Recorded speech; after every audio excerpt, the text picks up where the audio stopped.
name is Karen Dales. This anthology is called Nefarious North, and my short story in this anthology is Merchandise. 7 women in as many months, and still they had no leads. Not even a single body. Detective Sarita Taggart pushed her reading glasses back up her straight nose and flipped the sheets of information printed in the growing file. The news media called the rash of abductions the Barbie doll disappearances. Detective Taggart called it the case that would make or break her career. Anything new? Taggart startled and glanced at Detective Robertson as she leaned against the wooden back of her chair. Despite his sparkling blue eyes, the mischievous curl to his lips belied any intention to be helpful. Taking the steaming mug of coffee out of his hand, Taggart took a deep sip of the bitter drink, the heat nearly scalding her tongue.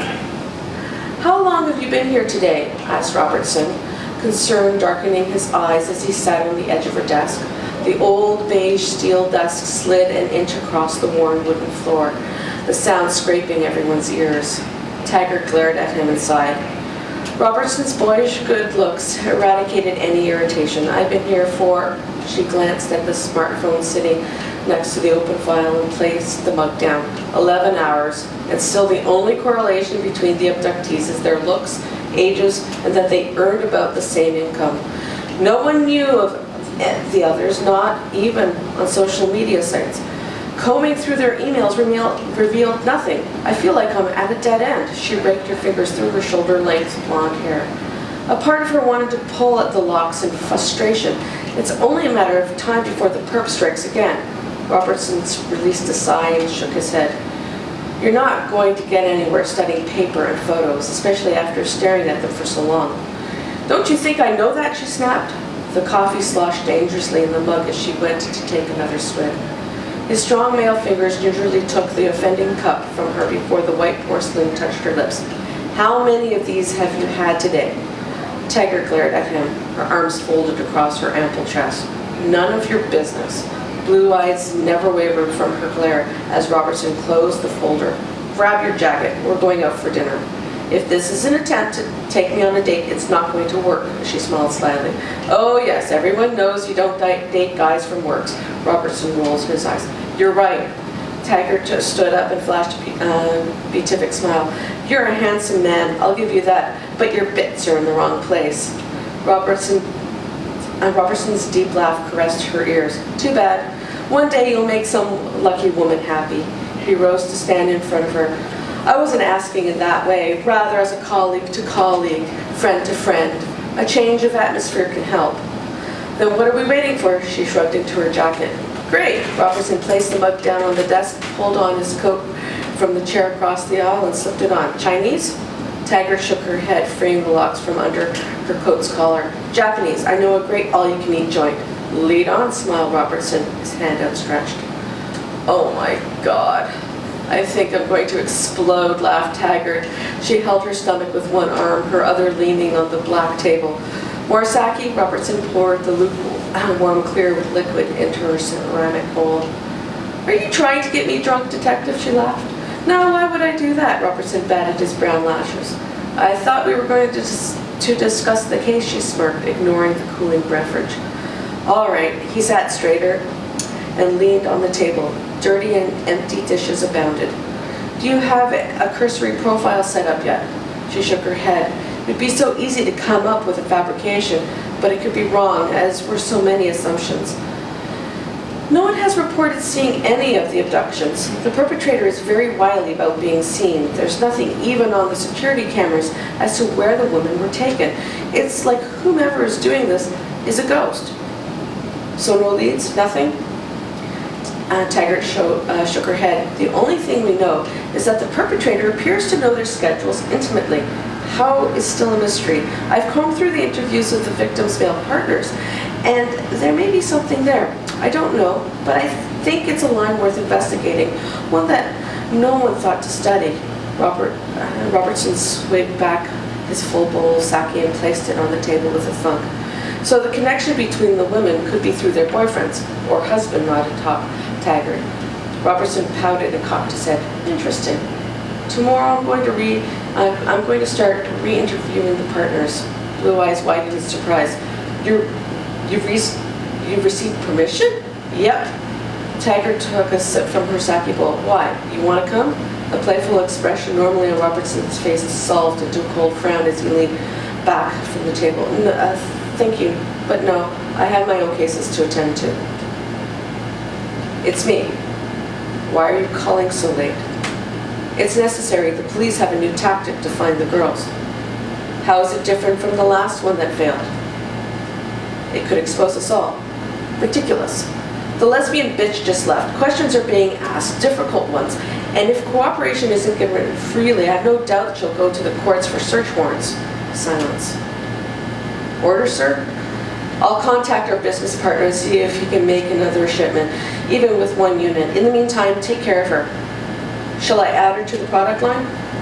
You say she's a lesbian. Can she be used? Better yet, is she a virgin? I don't know, but I doubt. With her age and lack of experience with me, she'd fetch a worthy price. I hate to dispose of potential wearers, but sometimes one must remove damaged goods at the manufacturing level so that it doesn't lower the value of the rest of the merchandise. I understand. Good. I want this taken care of before I have her on my doorstep. Oh, one last thing. Tell my last associate that payment will be deposited in the offshore account once the transaction is complete. Robertson hated coming here, but the necessity of it required sacrifices. The rewards for doing so ensured his avaricious dreams would come true. He looked across the abandoned woodlot. Well, not so abandoned. His wife's maternal grandfather had owned this land. When he felt ill, Robertson persuaded him to sell it to a developer. Since that transaction closed, Robertson had followed orders in the 1,000-acre development. This morning, he had transported the goods from storage to buyer. By now, that single unit floated to the Far East as part of a greater shipment. Now he returned to store the damaged merchandise in perpetuity.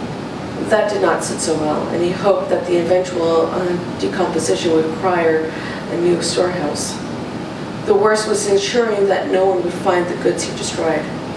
Walking towards the abandoned well, shovel in hand, Robertson knew the payment was worth it, almost as much for what he had received for his wife. The freezing stone floor set off a spasm of shivering. Taggart woke, not sure of her surroundings, for they were as pitch. Panic set in. She had been walking to her car. The interview with the Barbie doll number 3's husband written into notes. The grand house in the woods, new to the distraught family, faded behind trees as she walked the length of the drive.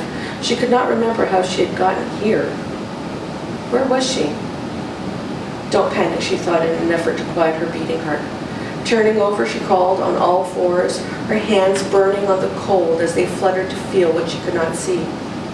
Knees aching, her hands scraped against the wall as firm and steadfast as the floor. Above all was the desire to seek revenge against whoever trapped her here.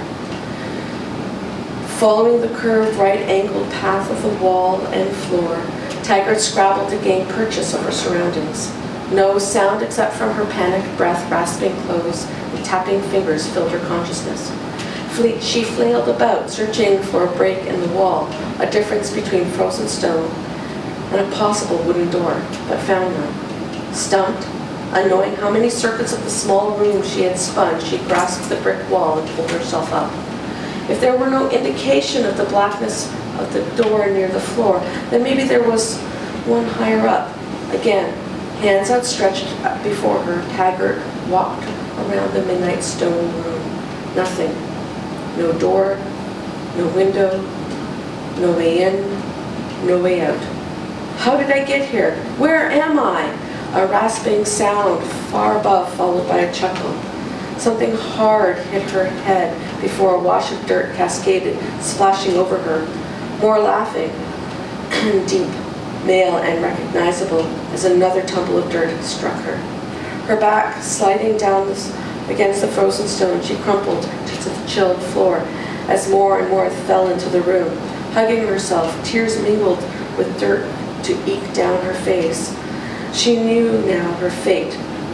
She was Barbie doll number 8. Far above, in the darkness, must be the door she had fallen through into this dungeon-like place. It did not explain why she could not see, why all around her was inky black. Numb from the cold, her fingers brushed away a droplet threatening to fall into her eyes and halted the motion at the strange feeling before her fingertips.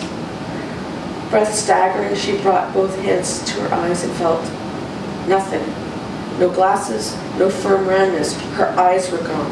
Only empty sockets remained. Mouth opening, she screamed into the darkness as the man whose laughter belonged to Detective Robertson as he shoveled more earth into the pit. She wanted to call out to him, plead with him, but the words could not be formed.